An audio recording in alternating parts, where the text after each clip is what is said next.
Sean Kelly, the new lead pastor of Mount Pleasant Christian Church in Greenwood, Indiana, recently concluded a 22-year ministry serving rural America in Northeast Ohio. Sean is passionate about the local church and brings a unique and seasoned perspective to leading courageously in rural communities. Please welcome Sean.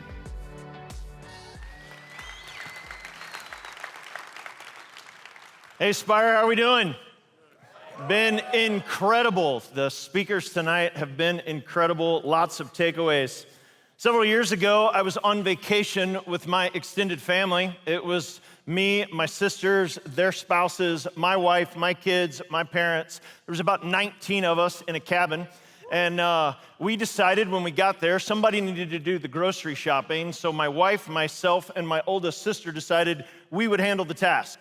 So we got together, we decided what we wanted to get, all the food that needed to be purchased to take care of a family of 19 people for a week. We got in the car, we went to the store, we decided to break out away from each other and handle the task at hand of getting the things that we needed so we could get back as quickly as possible to hang out with our family. Now, there's something incredibly important in this story that I'm about to tell you. My sister and I, she's my oldest sister, we have a little prank war going on all the time with each other. So anytime one of us could get the upper hand, we try to take advantage of that scenario. Now, again, we're in the store, we're shopping. I round the corner to the cookie aisle, and there she is. My sister bent over, looking at different cookies, and I thought, here's my opportunity. So I walk up behind her, and as hard as I can with the side of my foot, I kick her in the backside. So hard that her head slams forward and smacks the shelf that she's staring at the cookies, okay? And I think I have won. I have done it, I am up. And she turns around, and to my horror, I did not kick my sister. You guessed it, ladies and gentlemen, I kicked a complete stranger. This lady looks at me with the look of fear in her eyes, and she says, "Why did you kick me?" And all I could do is laugh. Because I realized this is a major screw up. So I begin to apologize to her. I begin to explain all that is taking place, why it happened, and then I look down the aisle. And at the end of the aisle is my sister and my wife, and they watched the whole thing happen. Thankfully, the woman wasn't hurt. She laughed it off, and we went on with our evening. I did not gash her head or anything crazy. But needless to say, I've not kicked another human being in a grocery store since. But that moment sticks with me because it reminds me of what leadership can be like. You know, sometimes we make our plans. We think we've got it all figured out. We feel confident in our strategy. We go to execute the strategy and we realize we've completely missed the mark. Sometimes we even find ourselves causing more problems than we ever intended at the beginning, and we don't simply know what to do. Just a few months ago, I finished a 22-year run in a ministry in a church in rural Northeast Ohio. It's a small town of about 400 people. The church was planted back in 1830, almost 200 years old. The nearest town was 11,000 people, some 7 miles away. All of the surrounding communities were small, little communities. My wife and I first moved there, and we thought to ourselves we would only be there 3, maybe 4, at worst case, 5 years. You see, we had just come from Atlanta, Georgia, a major metropolitan city of around 4 million people at that time. And now we're in rural Ohio. And my immature self thought, I'm doing this church a favor by being here. I mean, Northeast Ohio isn't exactly the place that people want to land when they start thinking about where is it that I want to spend the rest of my career and raise a family. I figured it was just a pit stop along the way. Oh, but did I not realize that God had plans for me and plans for that church, and I was not prepared what he had in store. When we started in 2002, we had 5 people on our staff. They were hungry to reach people for Jesus. And through years of planning and trusting and pushing through some of the toughest seasons, we grew from a staff of 5 to a staff of 36, 4 campuses, and we're reaching several thousand people on the weekends. God did some incredibly amazing things in that little rural town. You know, there's something unique about living in a rural town. It's not for everybody, and that's okay. The challenges are different. There's quirky nuances to the things that take place, things that you don't oftentimes see in suburban areas, but it's incredibly special. For example, they have Drive Your Tractor to School Day. That's a real thing, by the way. Yep, kids proudly show off their family's farm equipment as they drive to school on a very special day. In the spring, you might find yourself stuck in traffic, not because there's a lot of people, but because you get behind one of these, a manure spreader. I took that picture, actually, right before I moved. Then there's this one. I don't even know how to explain this.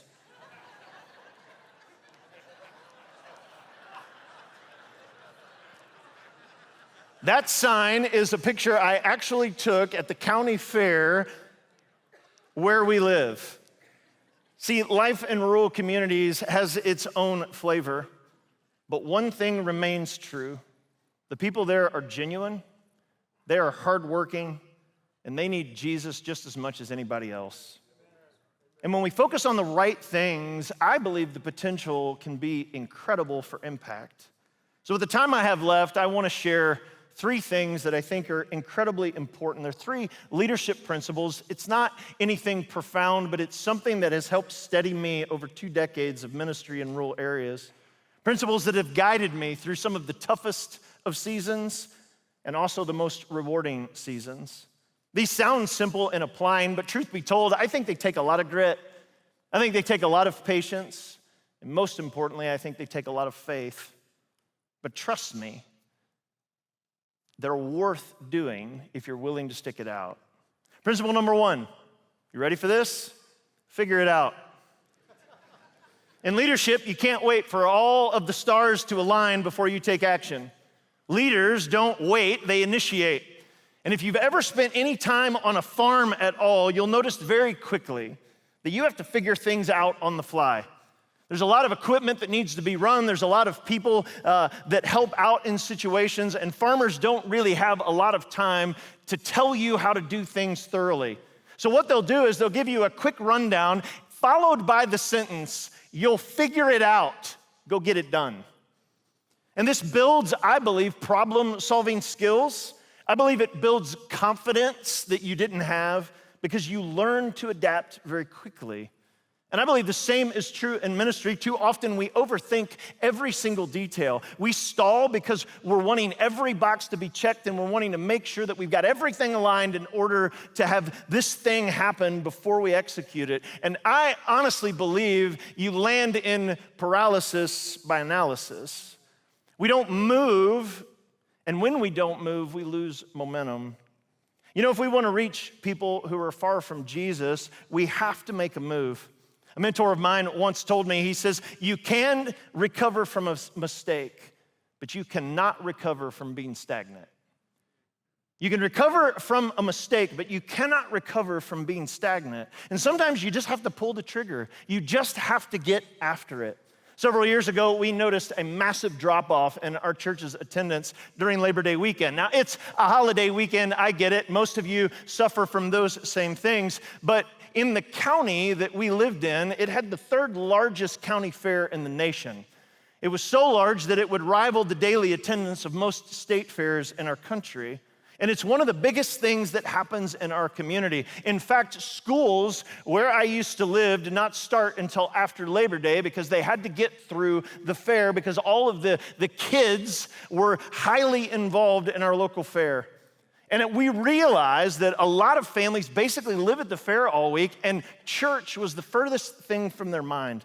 So as a staff, we began to brainstorm and think things through, and we decided, hey, what if we went to the fair board and asked them if we could do a church service? Like legit cancel our Sunday morning services and move it out to the fairgrounds. And wouldn't you know it, they went for it. Now, I have to admit, that is a logistical nightmare from my seat. We had to unload a huge stage, bring in sound equipment, LED walls, advertise, give t-shirts to our church family. Oh, and by the way, convince them to buy admission to the fair to go to a church service for free. While we were setting up, they would bring in a major concert stage behind us. Semi-rigs were showing up because people like Tim McGraw or Brantley Gilbert would be performing. And where we are trying to set up a church service. But you know what? We figured it out. And wouldn't you know it? The fair board and everybody in our community loved it. And for the past 5 years, we hosted this service at our fairgrounds, drawing thousands of people.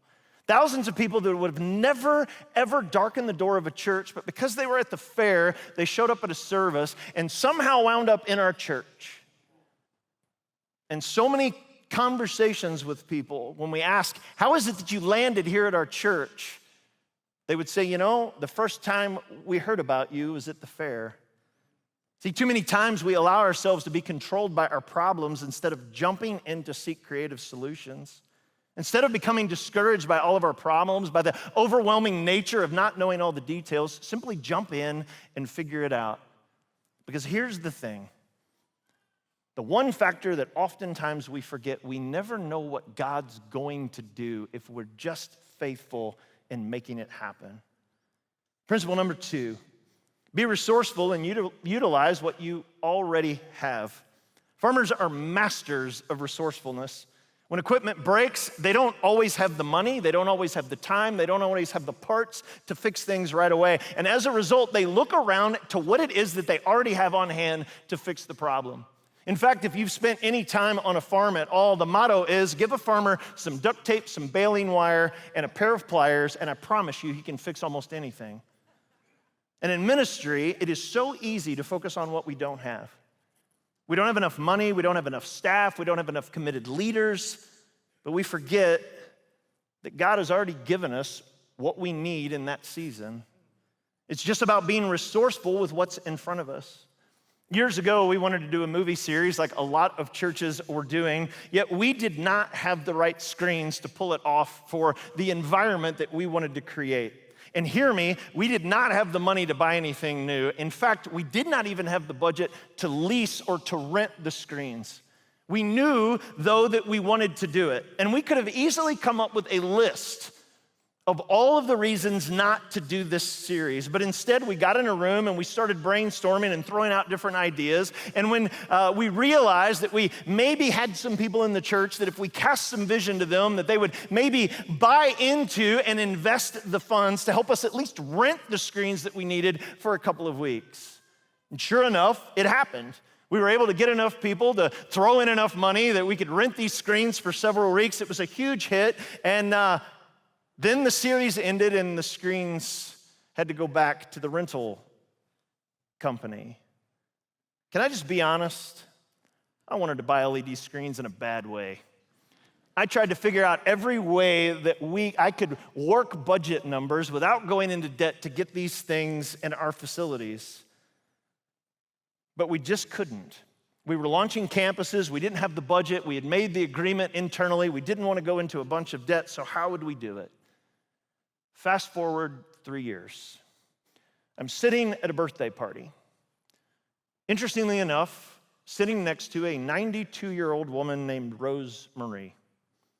Now, Rose Marie and her husband, one of my mentors, was two of the most supportive individuals of everything we did at our church. They loved everything we were doing.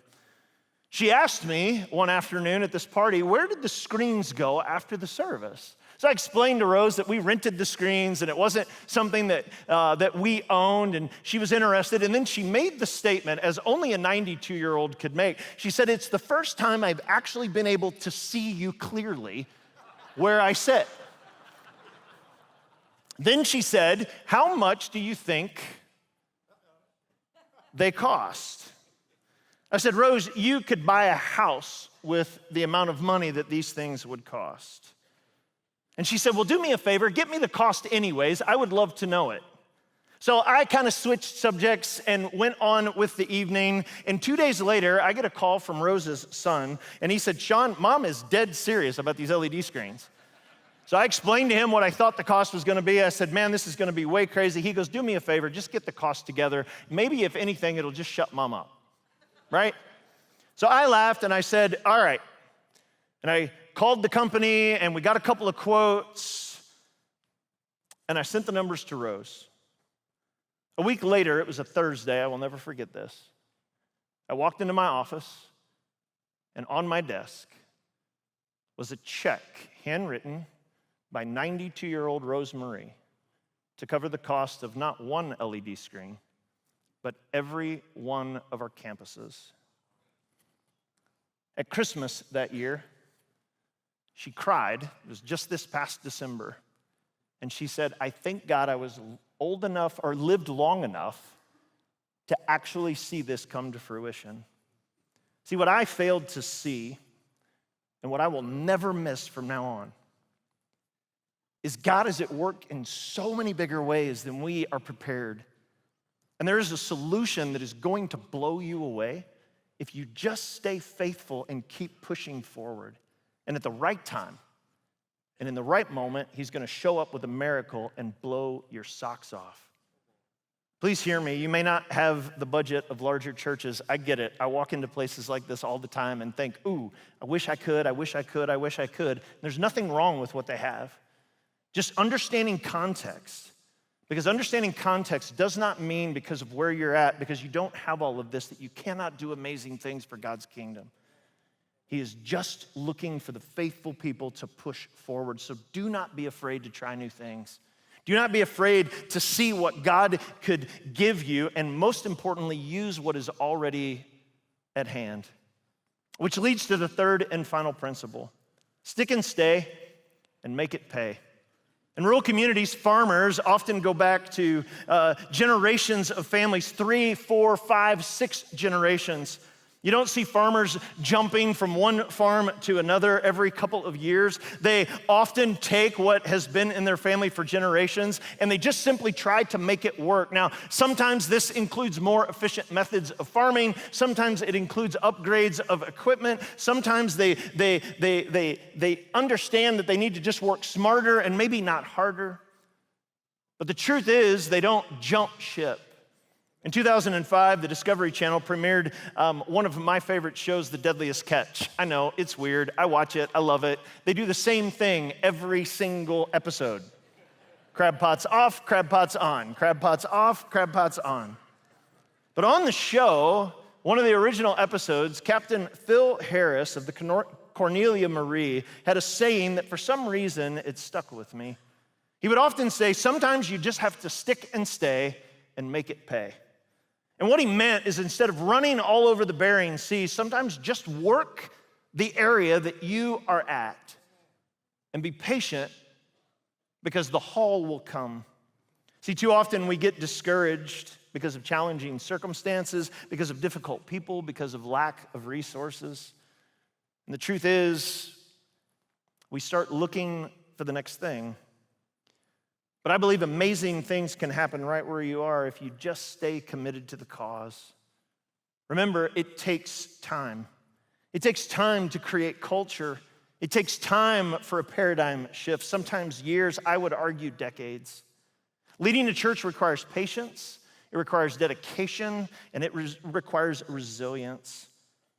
I realize many of us could go and make more money in other areas of life, but we're sold out to the life-changing message of Jesus Christ.